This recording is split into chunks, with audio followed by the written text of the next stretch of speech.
Yo, this is Midas Mulligan, riding along the activity bus for Mike Popezilla. What's going on?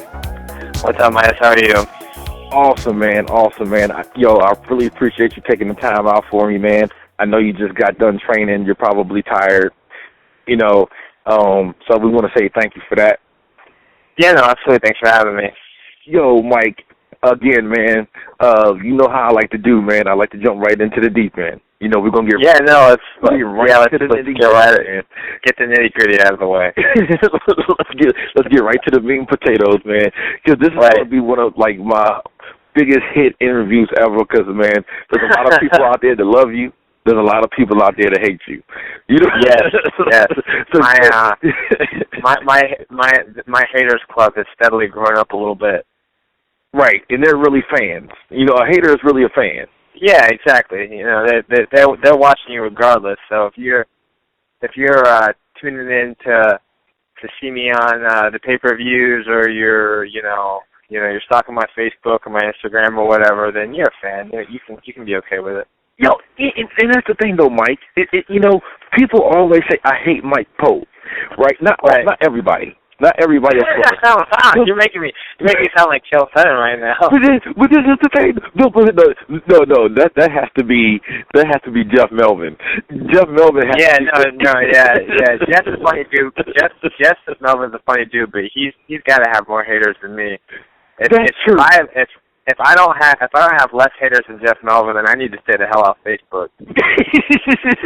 Don't doubt, man. Because here's the thing, though, man. Because don't get me wrong, man. Because my posts catch a lot of heat too. My posts catch just as much heat as yours. Well, I think that might be a little bit on purpose, but No, not all the time. Not all the time. Sometimes I swear to God it's innocent. But here's the thing, though. You got people, and I'm not going to say any fighters' names. They hate me, block me off of Facebook, and then when we have a thread going, all of a sudden they're commenting on my thread. You know what? Yeah. It's almost like, and I know that happens to you too. So everybody's like, I hate Mike Pope, but you always tune into his Facebook page just to tell him you hate him. You take or you're still Facebook friends with me anyway, so you can try to monitor my success or my failure, or however you want to see it. That's what I'm saying, right? So it's kind of like I would call. Here's the thing. If Jeff Melvin is Chael Sonnen, you're like Money Mayweather. If I could have his bank account, that would be nice. You like Money Mayweather? And here's why. Because the difference between you and Jeff Melvin is that your credentials is a tad bit better. You know what I mean? Yeah. Because Jeff's just starting out in his amateur career. So the only thing I'll kind of disagree is you can't hate on him too much. Sometimes I think maybe and as fighters we all sometimes run our mouth way more than we can back up, or can't hate guys for having confidence. But he's done some big things in a short amount of time. Yeah, not doing that much. No, trust me, man. Me and Jeff is one of my buddies actually. Him and Bianchi. And I give them crap all the time. They give it back. It's just how we go. Well, I think Petty's is a stiff challenge for absolutely anyone. He's a monster, and Lloyd's cranking monsters out of there. So absolutely, anytime you're barking up Lloyd Irving's tree, you're in for a rude awakening, because again they've got guys up there that's all they do, absolutely all they do. Absolutely. And I was telling Bianchi one day, I was like, man, it's cool to go for the king, and I understand that you want to fight the best, and if you feel like TLI has the best fighters, then all means go for it. But there's like 30 fighters over there that they can miss a match against you. Go ahead. So here's my thing with picking a fight with them. First of all, right now, this area really, and going back to my own lineage with, Leodala and all that, this area really has, Lloyd and his jiu-jitsu team, or his MMA team, for the success we've had in this area. This coast is known for, the world champions like DJ Jackson, and Mike Easton being in the UFC, and, some of, Lloyd's up-and-coming guys like John Del Bruges, and You know, he's out there. Lloyd's out there in Gustav's corner, if I'm not mistaken, and you know, so he's doing big things for this coast. And I feel like when you're out there and you know that's who you're targeting, you know, not only are you're barking up a huge tree, but you're also limiting your own ability to get better because absolutely, you know, right now, you know, this area, you know, the guys in this area need to be cross training and getting together and helping each other get better, like they do, you know, on the East Coast, and you know they're over there, you know, getting better, and everyone's friendly about it. And, you know, you got your knuckleheads, but for the most part, you go over there and you cross train and jump all over these places. Over here, cross training for whatever reason is still kind of frowned upon, and you know, right. Well, and here's the thing, and I think what it is, and me and Master Lloyd have actually talked about this, and it's crazy. Real quick, when you talk local MMA, there's three names that always pop up. Johnny Curtis is one of them. Right. Master Lloyd, and when you talk grappling, there's always Leo Dollar in this area. Right. Just in any interview I ever came across, man, like everybody's always said something about Leo Dollar Jiu-Jitsu. Yeah. The thing about it is that a lot of people don't want to go, their fighters to go to Disciple or TLI because it's like they feel like if their fighter goes there, they'll end up losing a fighter. Right. Well, these smaller right now. Yeah, no, we actually are. You know, we've got you know, Carlos just won on the Lion fights, and you know, we've got Dustin Pegg, and we've got, you know, John Hughes and Neil Johnson, and you know, Cisco, myself, Dave. You know, we're all in there. You know, we've got a complete killer, and you know, Pablo Garcia, who's kind of lurking on the Amis right now, but he's gonna make that jump to pro, you know, within a year or so, or you know, I'm not exactly 100% sure his time frame, but he's a monster for anybody at, you know, 145, 135. Hell, he's kicking ass at 55 as well. So, you know, when he makes that leap, it's going to be another huge monster. Oh, and shout out to Kenny Gaudreau over there too. Yeah, so, Kenny. I know you work out with Kenny. He's a cardio nut. Yes, he is, and he is tall, and I hate his jab, but I love what he's, you know, been able to do to help with my game, and you know, all those guys. That's the thing about, you know, Disciple is, you know, when I first, you know, went over there, I was kind of, you know, a little, you know, held back. I didn't really know what to expect. I didn't really, you know how they were going to take me. But you know, they welcomed me with open arms, and you know, they've been an amazing camp. You know, and I honestly think that was what my career needed, and that's what I needed as a fighter was to go there and grow and learn and change, and they've done a lot of great things for me. So how was that working?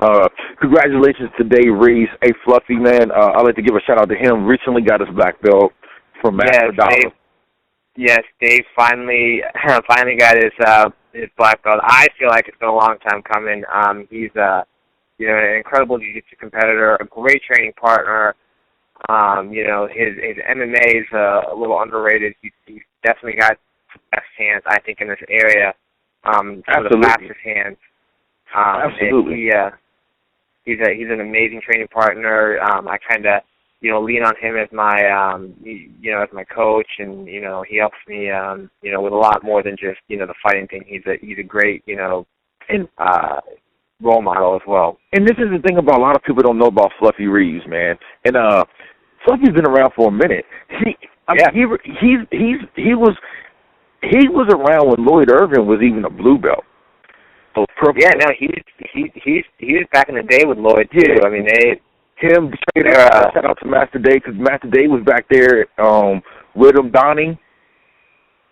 Master Donnie, yep. You remember Master Donnie before? I mean, Dave's been around for a minute, man. Yeah, they're part of the whole OG BJJ MMA scene in Northern Virginia. Yeah, absolutely. So, I mean, the wealth of knowledge that he has, man, I know it comes in handy. Right. Yeah. Absolutely. You know, and that's the other thing. Having a black belt that you literally roll with every single day, and that literally works with you every single day, and trains with you, and sweats and bleeds right alongside of you. That's valuable. You know, having that, you know, that knowledge and all that goes with it.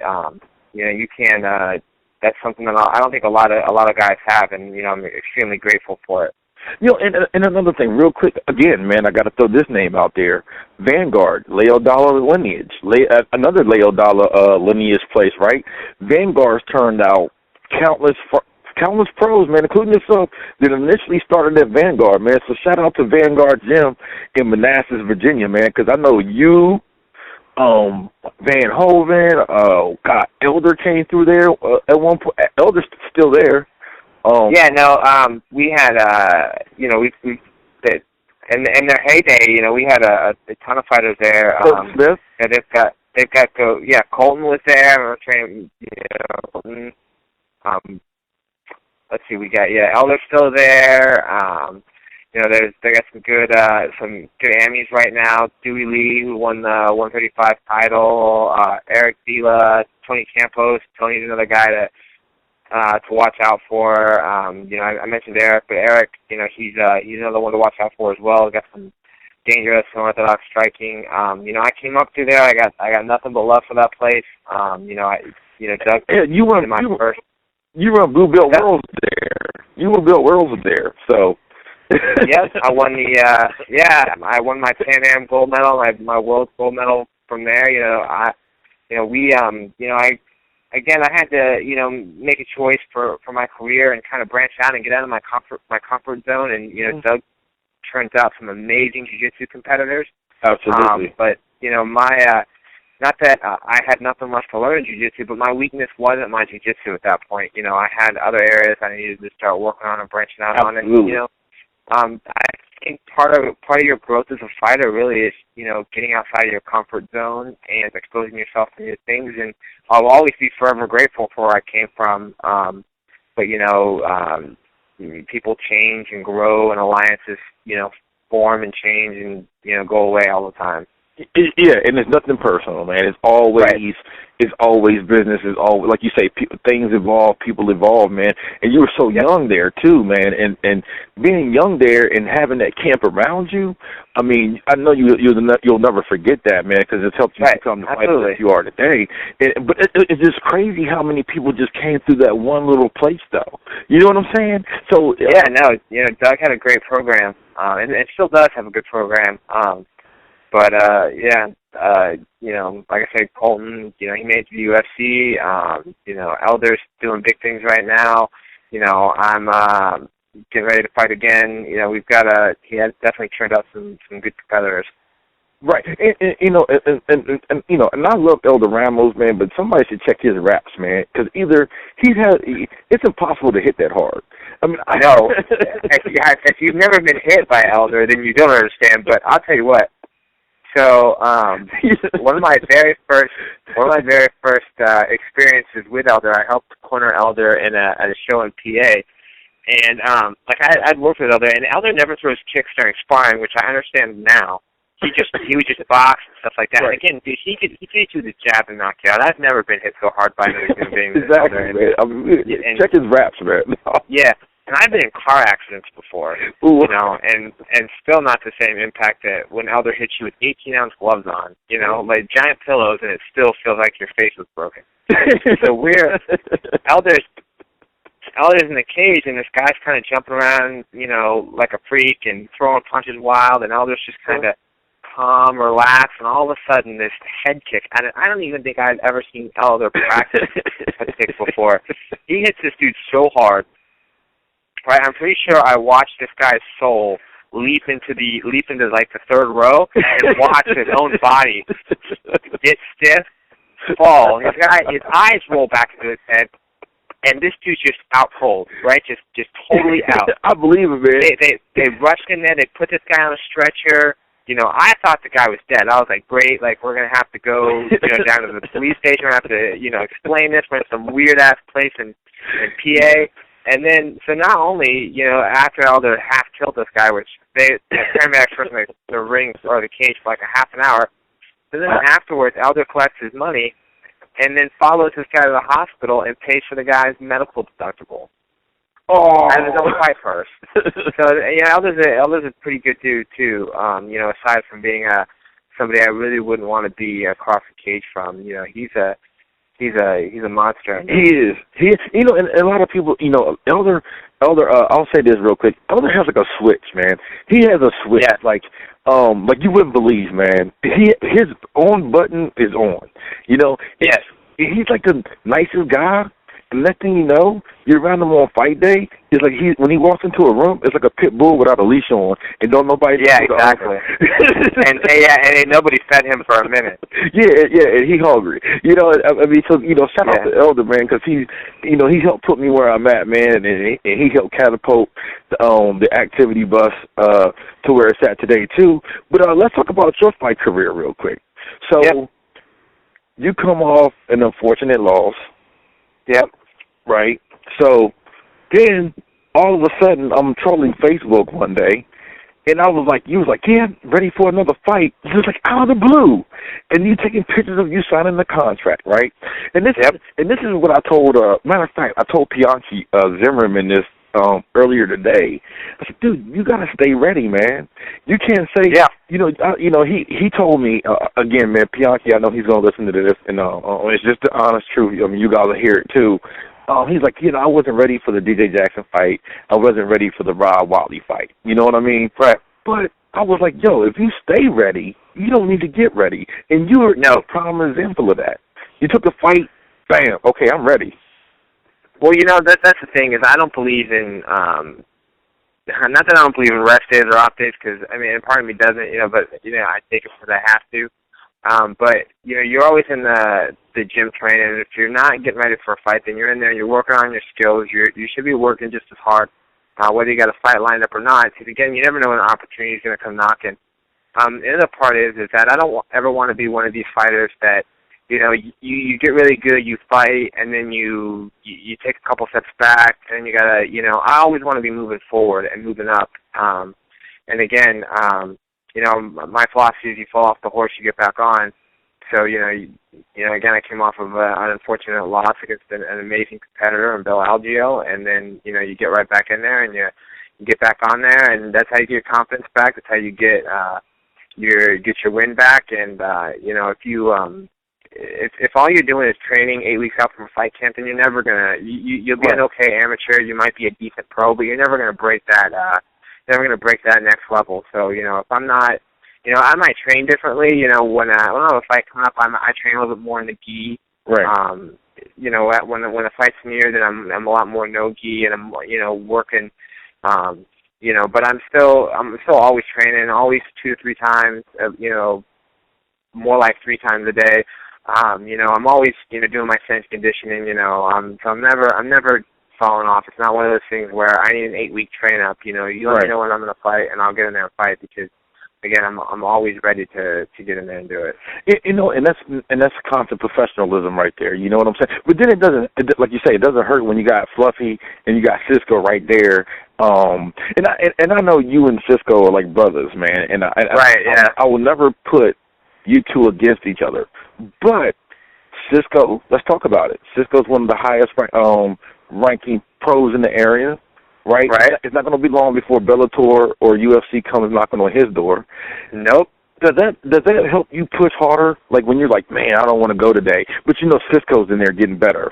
Not that I think that's competition, but no, I think that's what we do for each other. You know, if he's in there, they're training, and I want to be in there training, and you know, it's funny because if you know, when, you know, we're doing our strength conditioning, if we're doing sprints, if one of us gets, you know, a minute and the other one's trying to get, you know, 55 seconds, or the other one's trying to get 50 seconds, right? So, you know, that kind of push, you know, that competitive edge that you get in the gym when having someone that you're that close with and that you're coming up at the same time with. Again, it's one of those things that it does nothing but make you better. You know, I've got you know, no jealousy, none of that sort of thinking that Cisco will ever do. You know, I'd never get in the cage against him. You know, I'm always going to be there to help get better, and he helps me get better. And you know, since me, Cisco, and Dave are training together, you know, I've grown immensely as an athlete and as a competitor. And I know, you know, Cisco has. I've seen the transformation, and you know, we went from, the loss that he had at CFFC, he got, taken down by a guy that was a better wrestler than him and just kind of laid on it. And Cisco worked to submit him the whole time.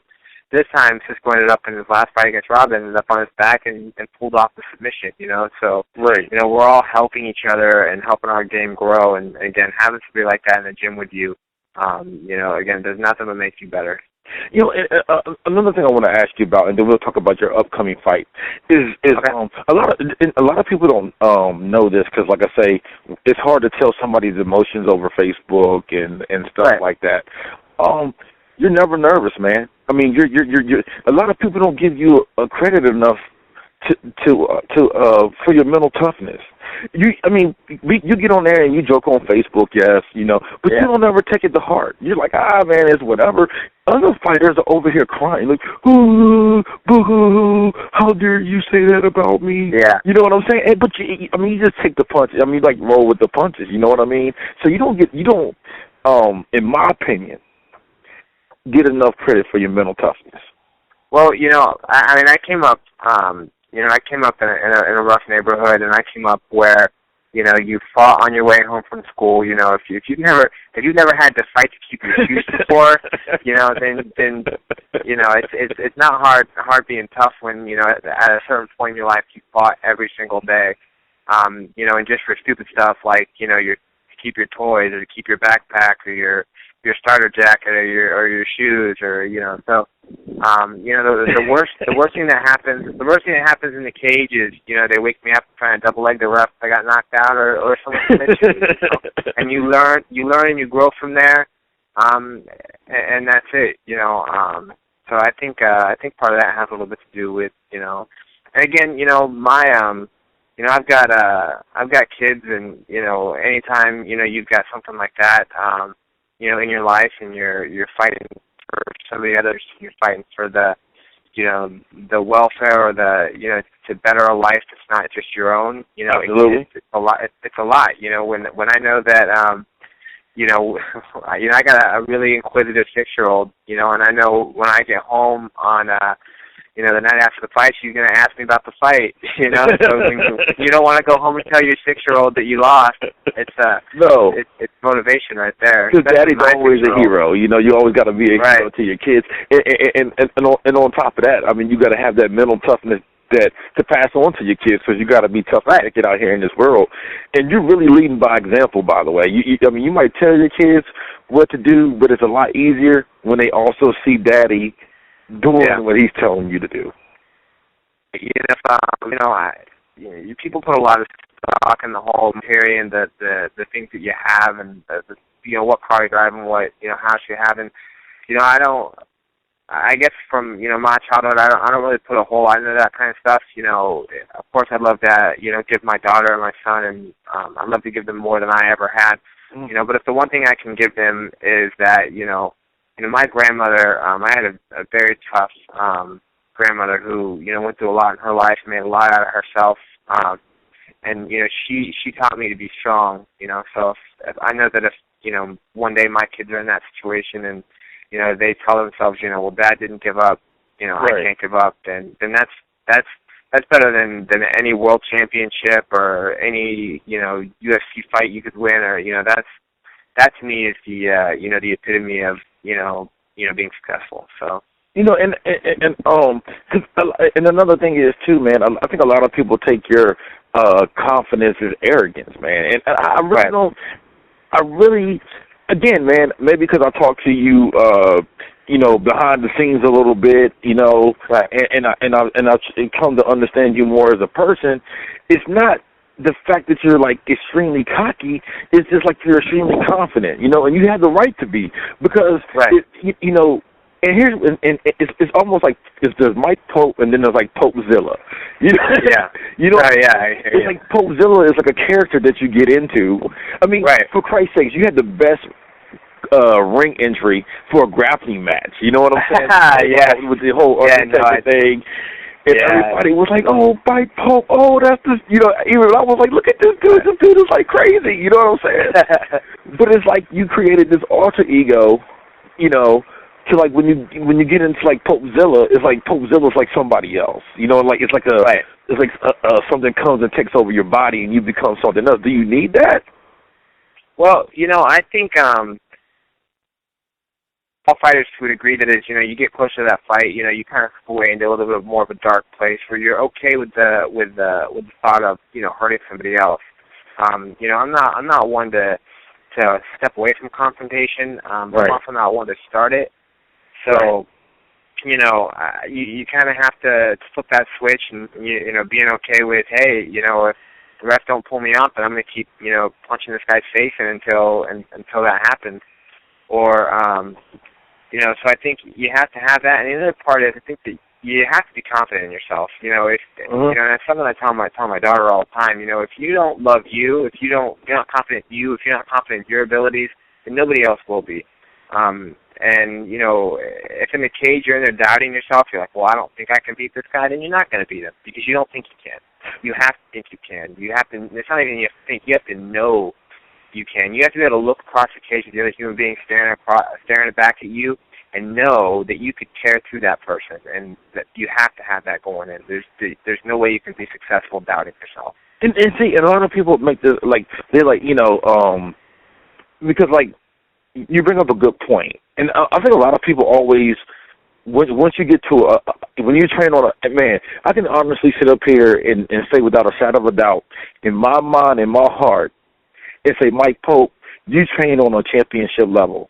And when I say when I say you train on a championship level, you know, you're working out, you're staying in shape. You know what I mean? You can take a fight a day's notice and be ready. Right. You know what I mean? Your training regimen is up there with the greats like John Jones and the Clay Guidas and, you know, the people who have like Nick Diaz. You know, you have that type of cardio.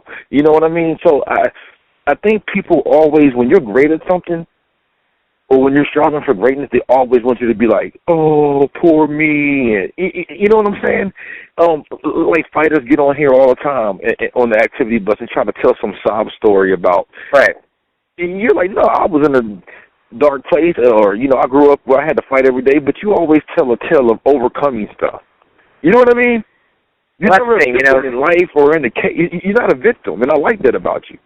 We shouldn't be. You know, it's like the whole, you know, people, you know, you get on there and you take a loss. You know, for example, take a loss, you're like, well, you know, this happened or that happened. You know, like the minute you start making excuses is the minute you've truly been defeated. Because, you know, you got to, you know, look at yourself and look at the situation realistically and figure out, you know, what did I do to cause this? What did I not do right? Or you know, what just happened? And you've got to be able to take responsibility for it, not make excuses, and just know that you're going to get better and that you're going to improve. And so, you know, being a victim, you know, that's not going to help you. Feeling sorry for yourself, that's never going to help you out, you know, and that's anything in life. You know, the second something bad happens to you, your very first go-to is, well, you know, poor me, this sucks, why does this have to happen to me?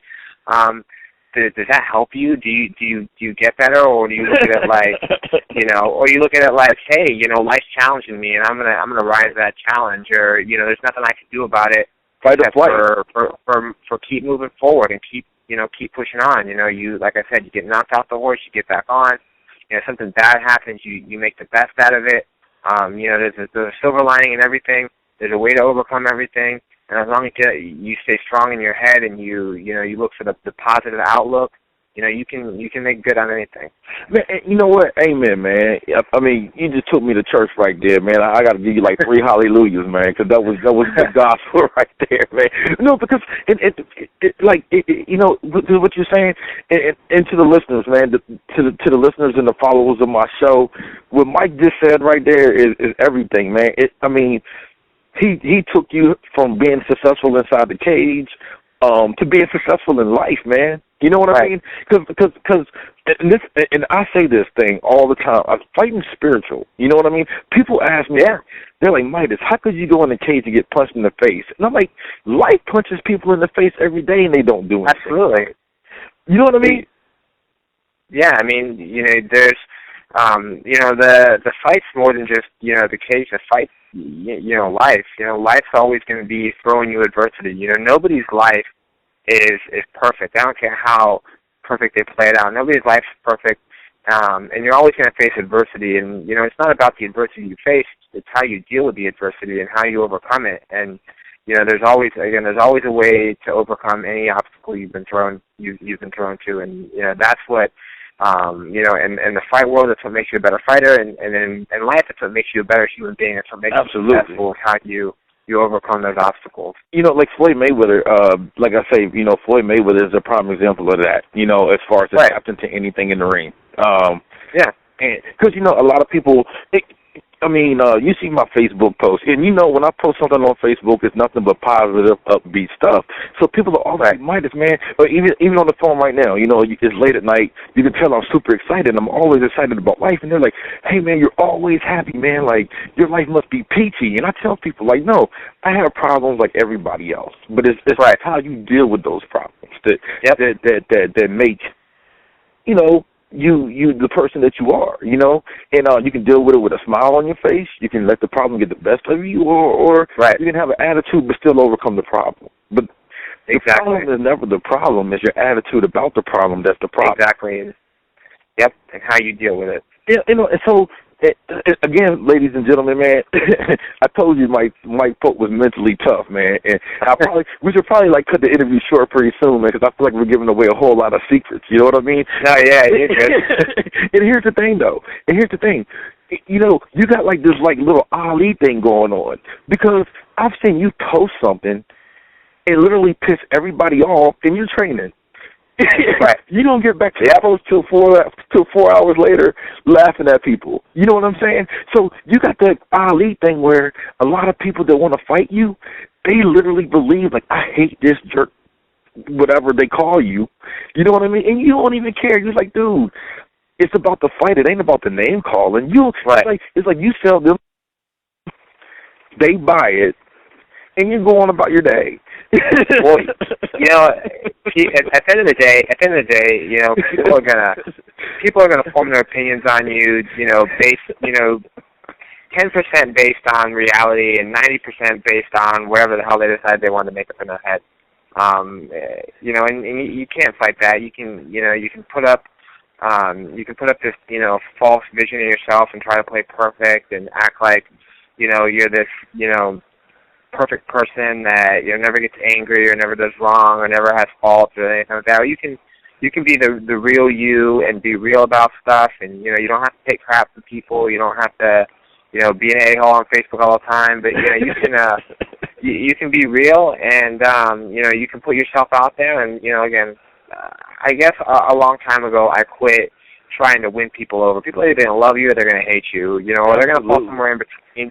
They're probably still going to be friends with you on Facebook because that's how people do. But they'll make up rumors about you and then say they didn't, and and so that's life.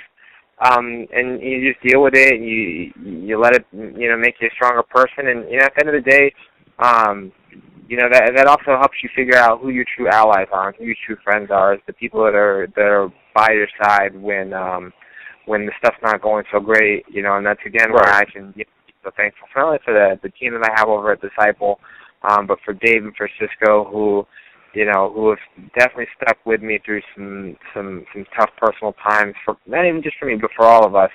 And we help make sure they're better people, and that's what a real friendship is. But see, that's the thing, though. And another thing about that, I know Fluff from back when he used to teach the kids programs at Master Day's School. Shout out to Monastics MMA. And that's been a while ago too. Fluff's not gonna lie to you. I mean, he might be your boy. Yeah. He might be your boy, but Fluff's not gonna lie, man. He's definitely served me up with some reality checks every now and then, and he'll tell me what what I need to hear, not what I want to hear. Absolutely, and it trust me, man. With a lot of fake people in this fight game, promoters, managers, there's a lot of fake people. There's a lot of snakes out here. You know what I'm saying? Yes, absolutely. So, for people who think Pope is not a humble guy, you got to be humble to hear the truth about yourself. You know what I mean? You got to be humble to say, you know what, Dave, you're right. You know what I'm saying? Because a lot of people can't take criticism. You know what I'm saying? But Dave is good at jiu-jitsu. He's been around. Talk about the trust that you guys have, man, because and how important that is to getting you mentally prepared for fights.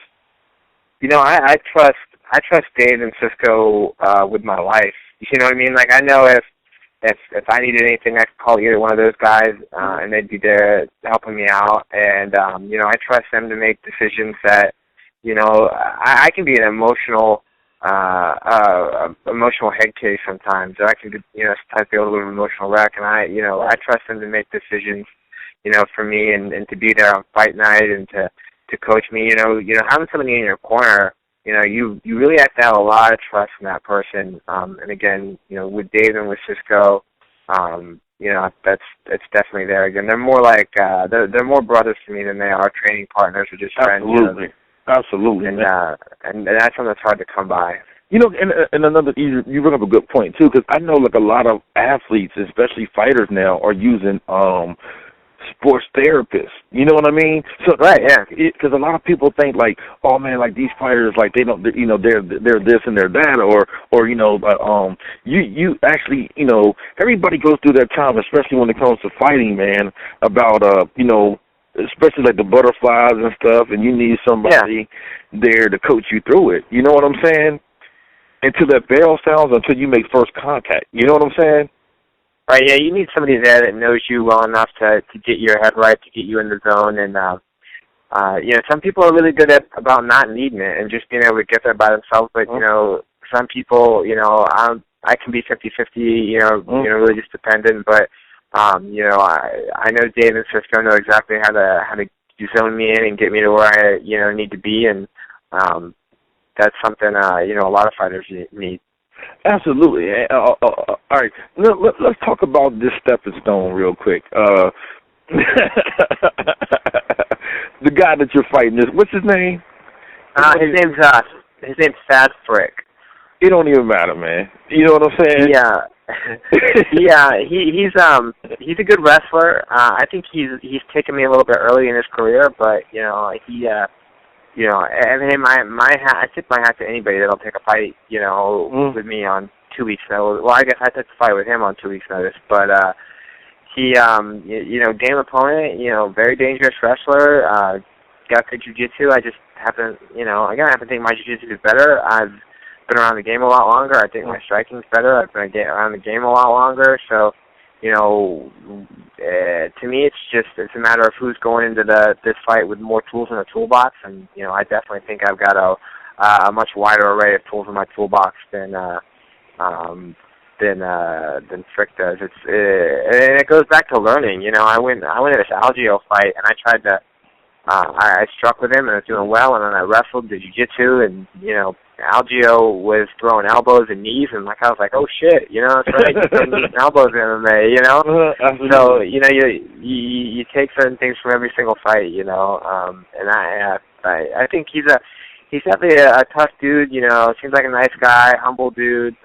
You know, again, he just happens to be across the cage for me, and that's you know, one of my favorite quotes is, you know, I'm you know, respectful outside of the ring, and inside the ring I don't even respect myself. So, you know, that's what what I've got for him on Saturday. You know, and another thing is too, man. Shout out to like CFFC, man, because I know they're putting on some huge fights, man. You know, well, they're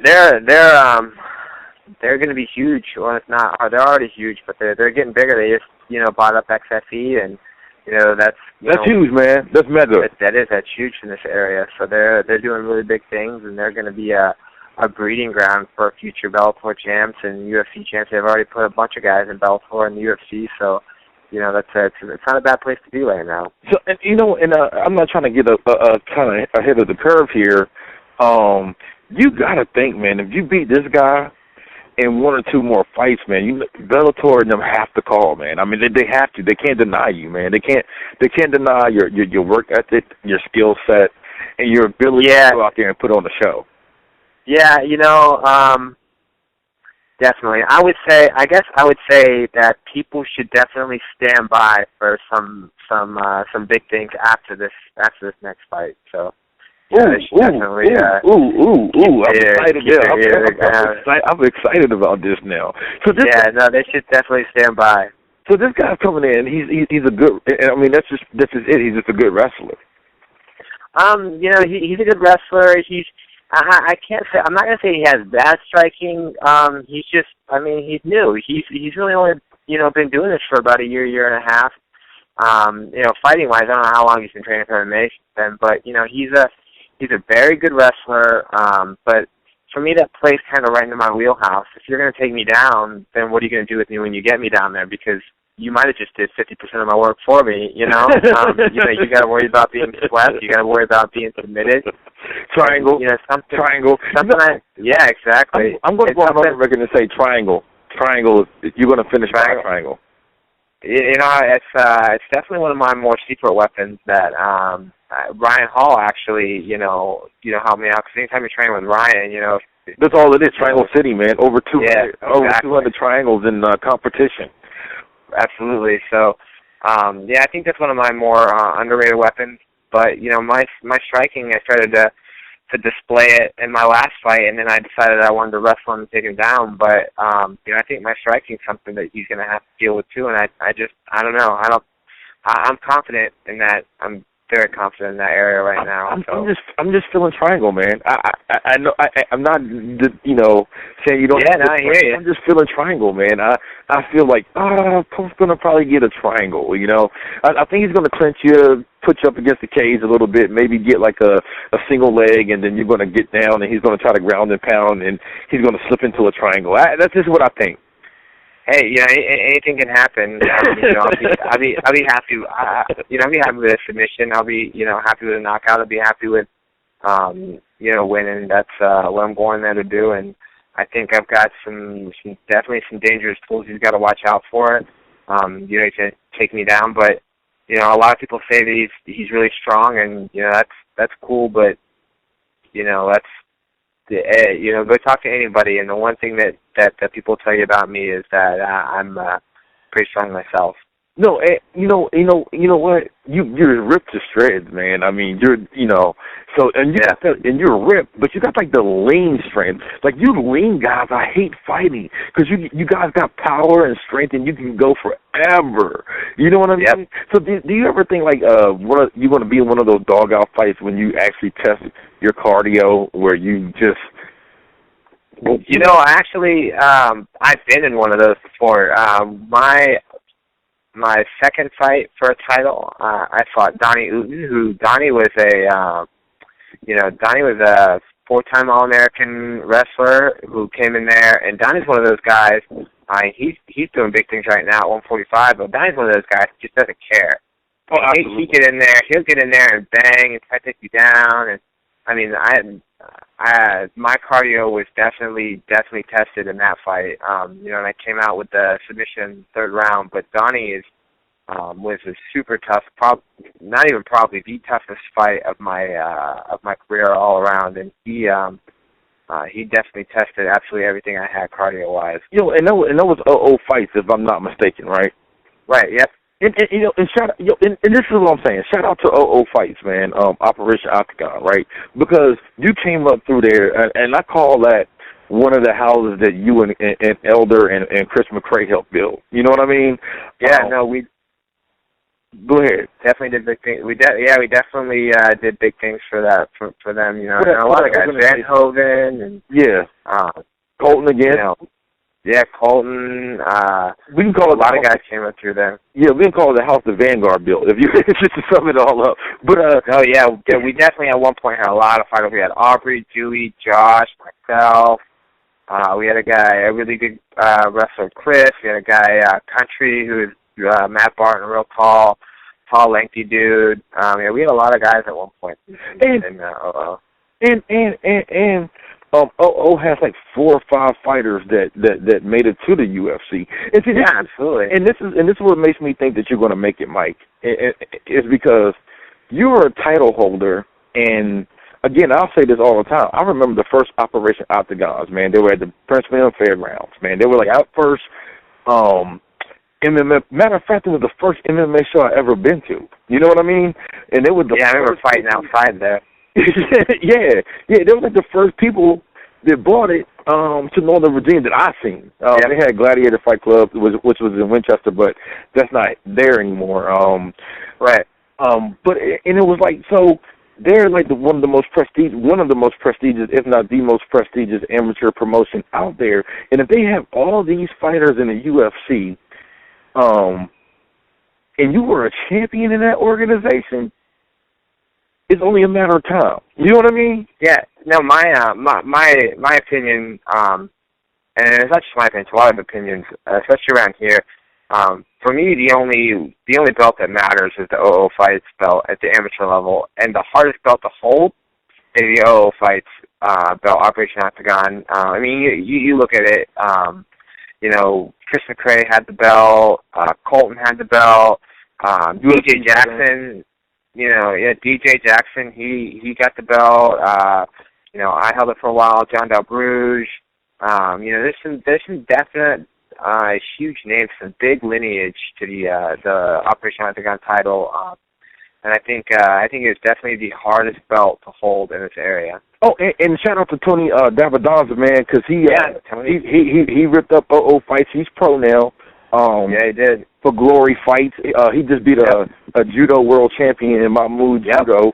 Tony dominated. Who couldn't take him down? Tony, went out there. Tony as the striker. Went out there and took on a world champion judo player and stopped the takedown. A black belt world champion at that. Yeah. You know what I mean? Exactly. But Tony's lanky. He's very deceivingly athletic. Very, very athletic. And much to I love Mahmoud. I really do. But Tony had a stellar amateur career, man. Stellar. Tony's also a little crazy. I don't know if you ever met Tony. Tony's that good kind of crazy. That kind of crazy that you got you got somebody like that in your crew. And you never got to worry too much about your friends bolting the other direction if conflict comes down. Because Tony's definitely he's game. Tony's a crazy dude. Yeah, he's game. He's out there with Michael Terrell. Shout out to Michael for his knockout last weekend. Did you see that ridiculous knockout? I did see that ridiculous knockout, man. Dude went in for a Superman, and Christian Leonard's no slouch. Christian Leonard is knocking fools out, and just dethroning a ton of names in this area, and he went for a Superman punch. The next thing he knew, he was out riding the uniform. Yeah, he was out. I seen that, man. And and if you just, oh my God, we just named about 5 people literally that are probably going to be in the UFC one day. We just named them. Yep. We just named them. I mean, those guys are dominant. You know what I mean? And tough, hard workers, and Mahmoud might have been a little out of his league in that fight. I'm sorry, Mahmoud, man. I love you, man. No disrespect, man. But it ain't. I gotta call it like I see it. You know what I mean? Right. Yeah. Absolutely. So, shout out to Glory Fights, man. What do you think about Glory Fights? Maybe we can get you to fight local. I know CFFC has you on the contract. Yeah, I mean, I'm with CFFC right now for this fight, and again, like I said, I've got some big things coming around the corner right after this fight. I'd like to fight local again, and I'm sure it's going to happen, here shortly. Not that I would ever turn down Glory or anything like that, but I'm definitely a loyal OO Fights guy. When they're putting on pro-ams, or I'm definitely on that card. But Shogun maybe. Yeah, no, Shogun definitely. But like I said, I've got some big things turning the corner. So. And I know you don't want the cat out the bag, but here's do me this favor, man. Yep. Before I let you go, whatever it is, you come on the activity bus first. All right. Ride with your boy Midas, and then give it to the world at the same time. All right. I mean, you gotta at least do that. Yeah, no, I got you. I mean, that would only be fair. Right, absolutely. Because if it's on some other website, or if it's on Bellator or UFC before I get the information, I'll let you break it. I'll let you break it, Midas. Yeah, because I was so excited, man, and I'm about to let you go, man. But I'm so excited because you do it the right way. You know what I'm saying? You do it the right way. You know, you bust your butt day in, day out. You know what I mean? You're constantly pushing the envelope. You're constantly challenging yourself, and it's kind of hard not to root for somebody like that. You know, you know, that's the only way to do it, Mike. Yeah. And I love you for it, man. You know what I'm saying? And I love it because you're not afraid to speak your mind. Like you said, you're Mike Pope. You know what I mean? You're Mike yesterday. You're gonna be the same tomorrow. As far as being honest and straightforward. You know what I'm saying? And I get that. It's the people who are weak-minded that don't like you. You know what I mean? Right. Yeah. Like I said, everybody's gonna have haters. You know, if somebody doesn't hate you, you're doing something wrong. So. Right. And you know, and if they saw Mike Pope walking on water, they'd be hating and being like, well, he's walking on water because he can't swim. Right. Exactly. You know what I'm saying? They'll find a way to hate you no matter what you do. So, you know. Exactly, man. So, I mean, before we get out of here, man, I appreciate the interview, man. Is there anybody? I appreciate you having me. Is there anybody that you want to say thank you to and give a shout out to?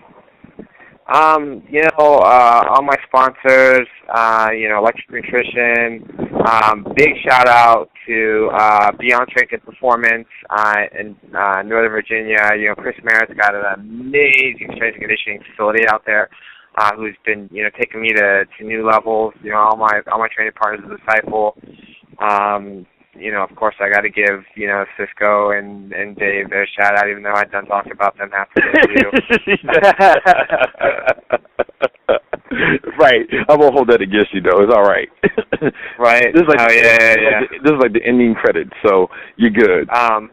You know, Sarge and Master Lloyd for coming through and helping me out with my weight cut for this fight on kind of a last minute notice. Definitely, you know, helped me out with that. Shout out to them, and then, you know. Master Lloyd. You brought Master Lloyd in? Dave got a hold of him, and they helped me with my weight cut, which, you know, huge for me. You know, definitely made this super easy for me. You know, they're magicians out there and everything that they do. But you know, definitely you know, pretty cool. Again, when you consider that a lot of camps, you know, unless you're, you know, everyday trainer, and they won't help you for nothing. But, you know, Master Lloyd's always looking to help anybody in this area. You know, whether people want to believe it or not. So, you know, he definitely helped me out with the weight cut, and, you know, it's always been really inviting for me to come up there. So, you know, Maryland can be a little bit of a trek. You know, I'm gonna kind of shoot myself in the foot and say that if you want to get better, you know, you can't worry about how far you got to travel to get better. Absolutely. Yeah, he's you know, and, you know, I'll eventually, you know, get up there and get some cross training with those guys too, because, again, he's got a bunch of, you know, monsters up there. But especially DJ. Right. Oh yeah, absolutely. And I mean, if DJ, you know, if you up there, that guy is not going to be able to hold you down if you had DJ Jackson on top of you. I just want to throw that out there. Yeah. If you can just survive underneath DJ, then there's not a lot of other people that are going to be able to do much to you anywhere. So. Okay. So all right. I know I said I was going to let you go, but before you go. Yep. Peter Pettis, Jeff Melvin, who do you got, and how, and what round? That's a tough one. You know, I like Jeff. I think Jeff's got a bright career ahead of him, but I got Peter, man. I think it's not a unanimous decision and a knockout in the second round, I think. That, you know, Pope, that's deep. I mean, look who he's got to train with up there. Look who he's training with. He's up there with that Crazy 88. I think it's you think he trains at Crazy 88 and goes over to Master Lloyd's. I could be wrong about that, but look who he's got to train with on the ground. But you know, Melvin and Pianki said they travel up and down the East Coast. They go up to like Joe Loizon School in Massachusetts, and they always get it in up and down the East Coast with great people. I'm sure they do, and which is, you know, great. How often do you I guess I would have to say. Again, I don't know a lot about what they do to train, so I can't say much. But right, he's in there every single day with animals, man. With animals. Who else can do? You tell me this. You tell me who on this coast can boast the accomplishments that Master Lloyd's got in school. And I wanted to correct you on something that you said earlier, because you said Master Lloyd was, up and down the East Coast, he was making a mark. I want to correct you and say, man, he's making a mark internationally, man.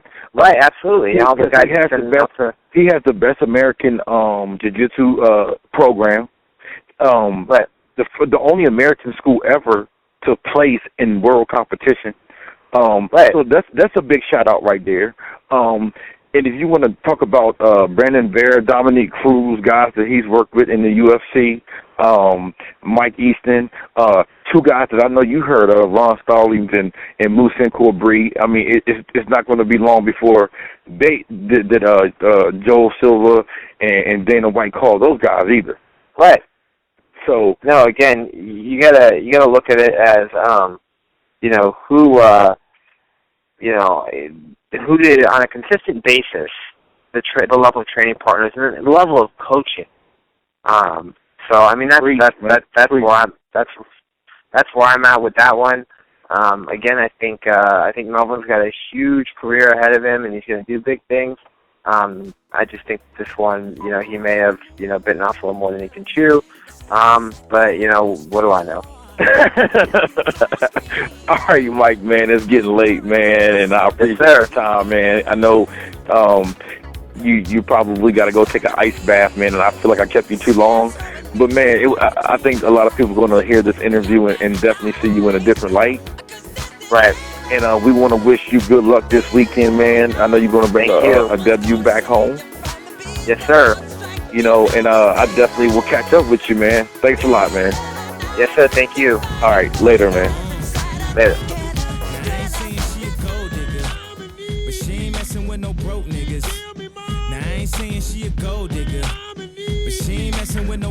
Hello, ladies and gentlemen. This is Midas Mulligan riding on the activity bus for Anthony Tisdale, Tattoo Tisdale. Anthony, what's going on? Nothing much. Yo, you got a big fight coming up in September, man. Are you ready? Yes, sir. Now, first of all, I want to say, I heard you getting married. Congratulations. Thank you. We want to say congratulations to you getting hitched or whatever. I had the fun honor of meeting your fiance. She's super, super, super cool. Now, this is going to be a super good interview, because you're always nervous, right? Because you never really like to talk, man. What's that about? You're like a mystery guy. Like, you don't have a lot of words, especially for media. I guess I'm just shy.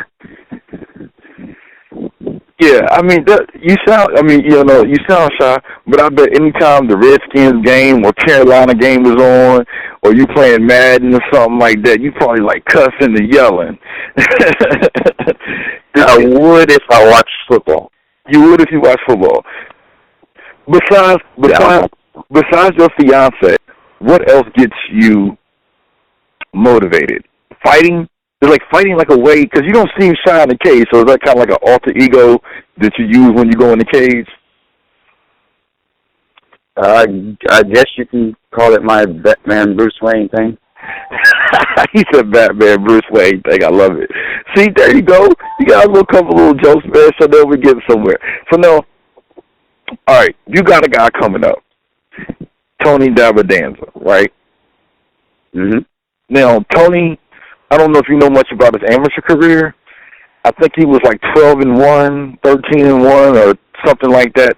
He had a stellar amateur career.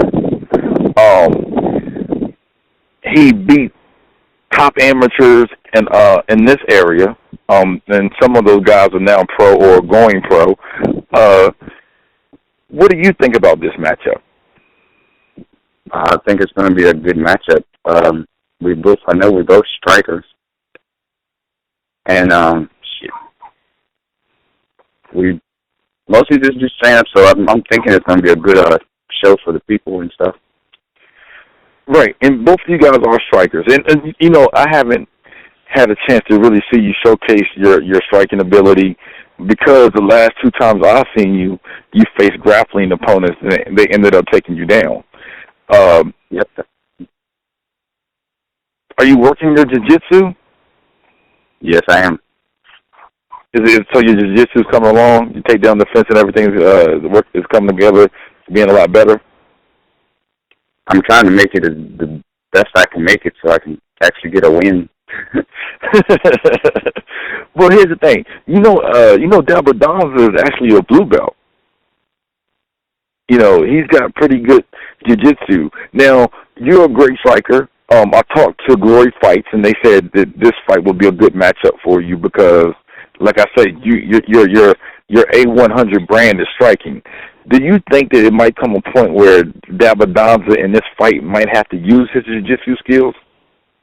Yes. Yes, most likely. Yeah, most likely he would most likely go to his jiu-jitsu skills. That's why, because everybody does when they fight me. Right. And much to my surprise, man, people are saying hey, this kid Tisdale, man, he's one of the most dangerous strikers. You know what I mean? So I'm really excited for this fight because I'm Dabadonza is ridiculous, man. He's got kind of like an unorthodox style. You know what I mean? Yeah. So, I seen the fight with you and Mahmoud, and Mahmoud was a world champion judo guy, right? So he took you down, right? And Mahmoud, I love him to death, super great guy. I think you guys are kind of opposite, where he needs to work on the striking because he's already got the grappling pedigree, and you work on your grappling because you already got the striking pedigree. How does go ahead. Oh, I say Mahmoud is a good dude. Yeah, he mostly just got that little ground thing going on for him. Right. Now, this is a fair question. It's a tough question, but it's fair. How do you feel going up against a guy, Dabadonza, for lack of better words, it was more one-sided against him and Mahmoud, knowing that he put that display against Mahmoud. How does that make you feel psychologically about going up against this guy? It doesn't change anything about my psychological mentality. I just see it as me facing another tough opponent. So he's just another opponent at the end of the day? Yes. So, all right. So after the Danza fight, guys saying Tony's name. No, Tony, he's my friend on Facebook. Tony, no disrespect, man, but it's like a tongue twister saying your last name. What's in store for Tisdale? Do you have a timeline saying this is where I want to be in Bellator, or this is what I want to do to make it to the UFC?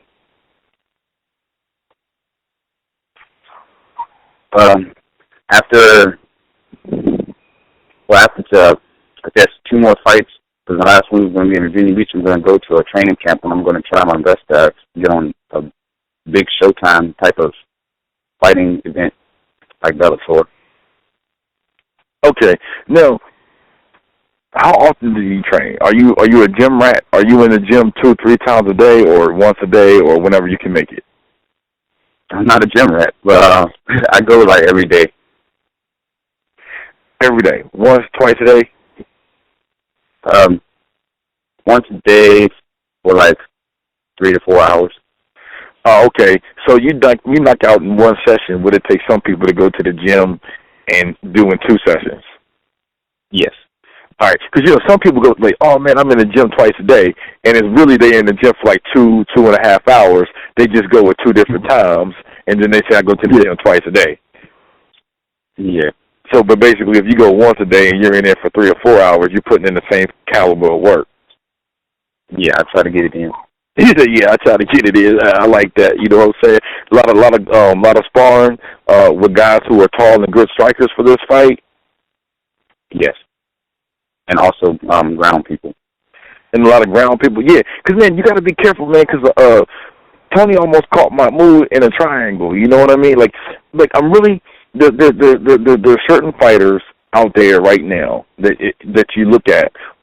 One being Michael Terrell, who I think trains with Tony Davidanza. But those two guys, you can look at those guys and be like, hey, those guys are going to go to the UFC one day. Those guys are going to be in ONE FC. Those guys are going to be in Bellator. Like, you know that. They have the physical and mental strength and capability to get there. So, psychologically, for you wouldn't take this fight if you didn't think you could win, right? Yes.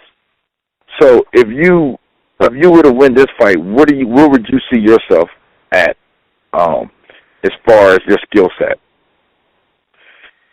Well, as far as my skill set, I'd probably still be getting some fights in and trying my best to go further in my career. Right. Would you consider yourself one of the top 170, 155 guys out there? Actually, I'm going 145, but I don't consider myself a top fighter because I know there's someone out there always better than what you can put out. There's always somebody that has a special kind of, fighting skill anywhere. So that's why I'm not even cocky. Right. But, all right, now, this is a question more for, I guess, Tabby. You know what I'm saying? Mm-hmm. What is it like for her, like, seeing her man in the ring, like, in the cage and getting it in and trading blows? Would you like to ask her? Well, she scares me, but yeah.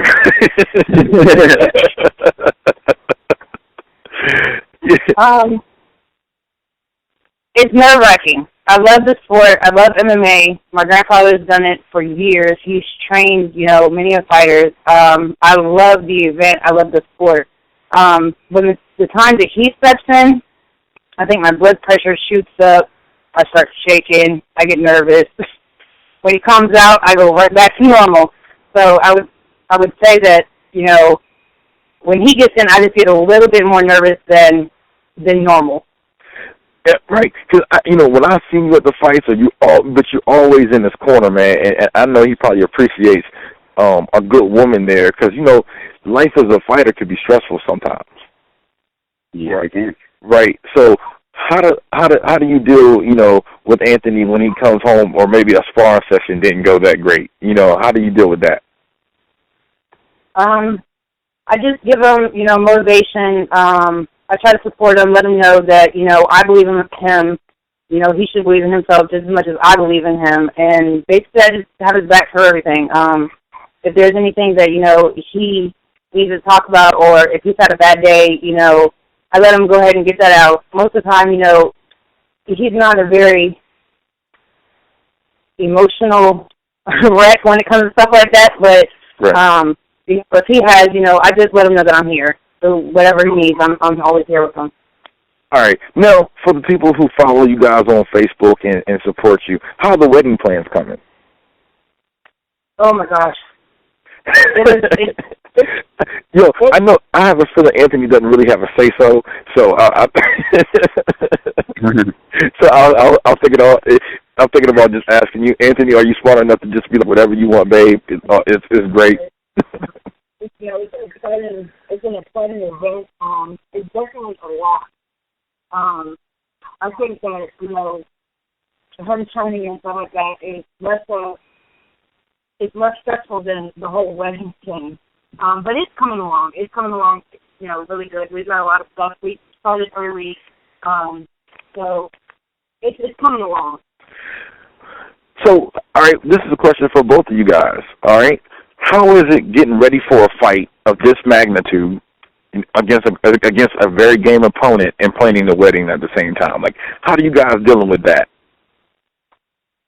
We just do one thing at a time. It's all we can do. I feel like if you do too much at one time, definitely the stress levels will jump higher. And it'll just conflict each other. So we separate the two. When we're doing his MMA stuff and his training stuff, that's what we're focused on. And then we have our times when we'll sit down and we'll do the wedding stuff. And, that's our wedding time. So we separate the two from each other. Okay. So, like, would you ever manage Anthony? Yes, actually, we are actually in the process of getting all that, done now. I try to make sure it's like the people that, he's fighting that, he has the capability of, coming out with a win. We definitely look at videos and, we check, all the opponents out and stuff like that. I look out for his best interest, making sure that he comes out safe. Win or lose, he knows I'm here. And,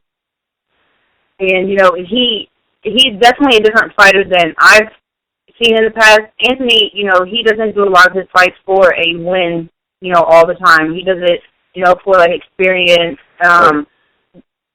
what he can learn different from this fight than last fight. And I've definitely seen him progress over the last 2 fights that he's done, that he just keeps progressing each and every time. So, All right, I got a couple more questions. Well, this one goes, Anthony. How does it feel for your fiance to be the manager, to be the boss? Like, is it okay? Like how do you separate that?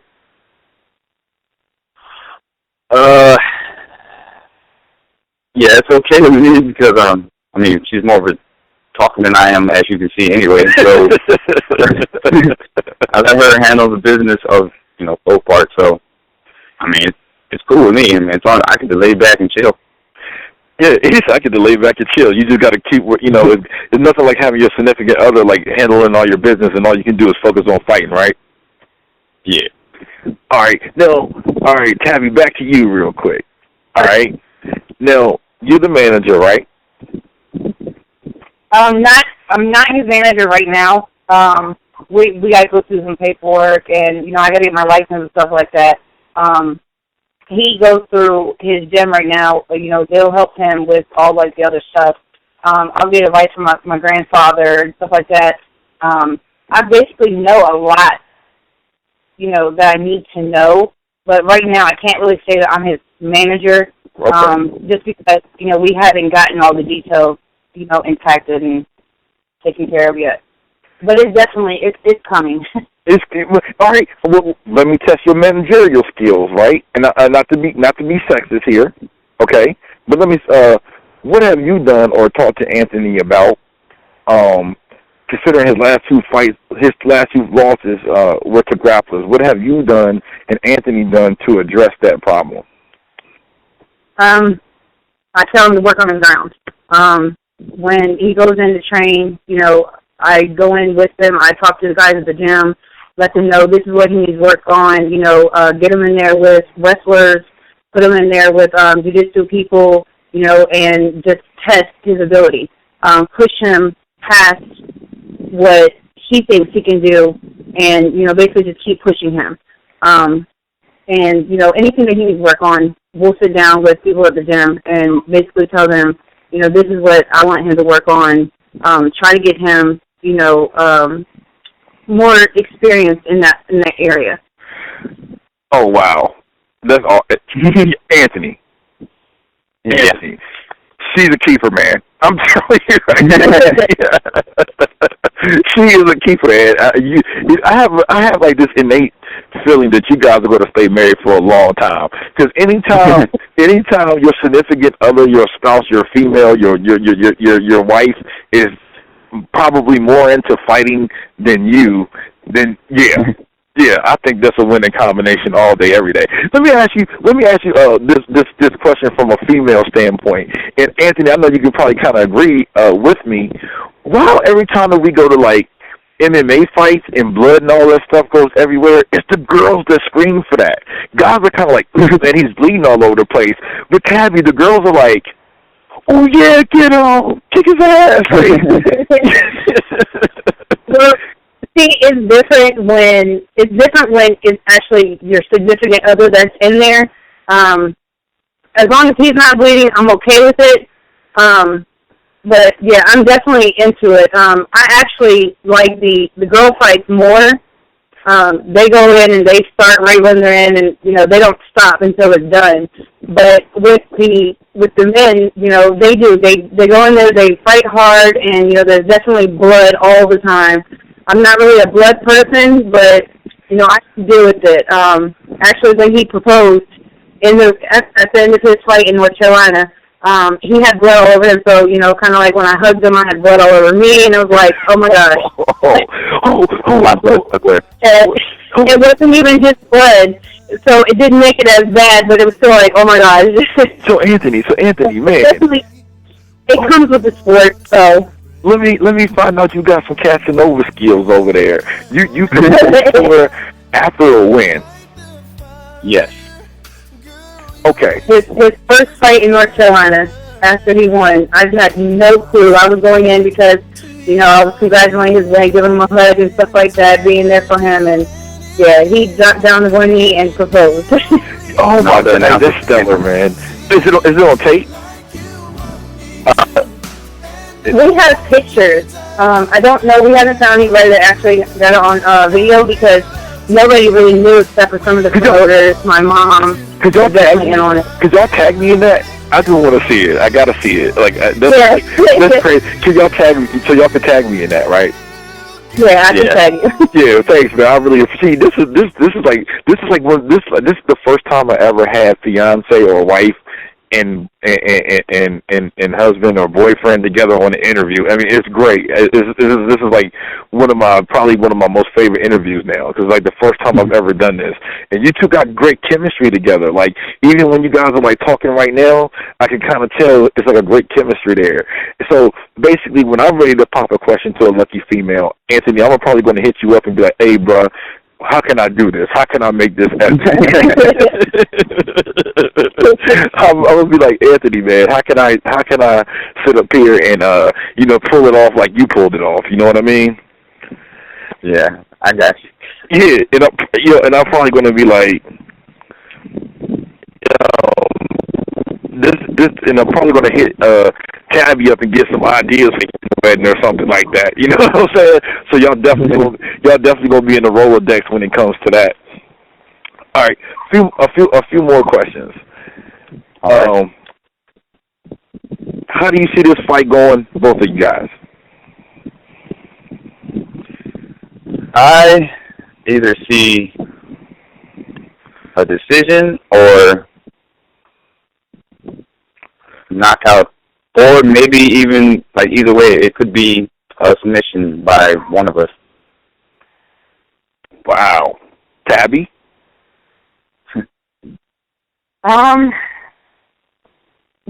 I can't really say because, with every fight it's different. With every fighter it's different. Obviously we don't know right now how Tony's training and what his game plan or what his point is, how he's going to come out. But I definitely think that with Anthony's last progressives, that I definitely think he'll make it all 3 rounds. His last 2 fights have actually, he's made it all 3 rounds. So I definitely think he'll make it all 3 rounds. I do think that, it may be just, decisions. But then again, I can't tell you. Okay. I just hope for the best. Hope for the best and prepare for the worst kind of thing, right? Exactly. I always prepare for the worst, and when it comes to better, it's always a plus. All right. No, this is probably one of my most important questions here I'm about to ask for both of you guys. And this is very serious, and I don't want you guys to laugh or joke. I want you to take it very serious. Okay, you guys ready? Now, yeah. I got family in North Carolina, so when I come down there, can I hit y'all up for a barbecue or something? Oh, of course. Can I come through and kick it with y'all? Yeah. That's cool. Yo, see, y'all didn't sound excited. Y'all didn't sound excited about that. I feel like I'm not welcome or something. You know what I'm saying? Y'all both totally blew that. You know what I mean? Y'all, we don't want you coming over here. We don't even like you if it wasn't for promoting the fight. Let me change it up again. Let me change that real quick. Ready? Yeah. Yeah, man, of course you'll come over through here, man. What you talking about? You didn't have to ask the question. See, now I feel welcome. Now I feel welcome. Now I feel a part of the family. See, Tabby, that's the answer I wanted in the first place. Show me some love. I love y'all, man. And ain't nothing like a Southern barbecue. You know what I'm saying? Now, it's always like that down here in North Carolina. hey, now, who makes the best potato salad? Ooh, you know what? I'm gonna have to say it's neither one of us. I can do good, but my sister actually is with the best potato salad. She's actually doing it for the wedding. Hey, so if you want to try that potato salad, you're gonna have to come down here to the wedding and try that potato salad. Hey, you know, because Anthony, you know, like I know any country boy. Hey, that's the true cooking contest right there. Whoever makes the best potato salad wins. So your sister makes the best potato salad? Yes, she does. Oh, okay. And y'all gonna have baked beans? Because I like to take, you know, my hamburger and dip it in the baked bean juice. Of course, it has to be baked beans. All right, and I drink moonshine. Is it okay if I bring some? Because I'm a redneck. Yeah. and he's like, yeah, I am for real. Hey, I'm a redneck. So anytime y'all in Virginia and y'all want to go hunt and fish, please hit me up, man, and y'all can come hang out with me. I'll take y'all hunting and fishing, and I'll make sure y'all go back home with some good old-fashioned moonshine too. All right. Hey guys, hey guys, man, this has really been a fun interview. I hope it was fun for you guys. Man, I want to thank you guys for riding along the activity bus. I look forward to seeing y'all in about 30 days. Hanging out at the fights. Anthony, good luck to you. Good luck to you, both of you guys in your wedding. Thank you. And when I see you guys that night, after the fights, the after party, we're gonna turn up. I feel like I owe you guys. I feel like I owe you guys some drinks. How about that? All right, most definitely. All right, guys. You guys take it easy. All right, you too. All right, later.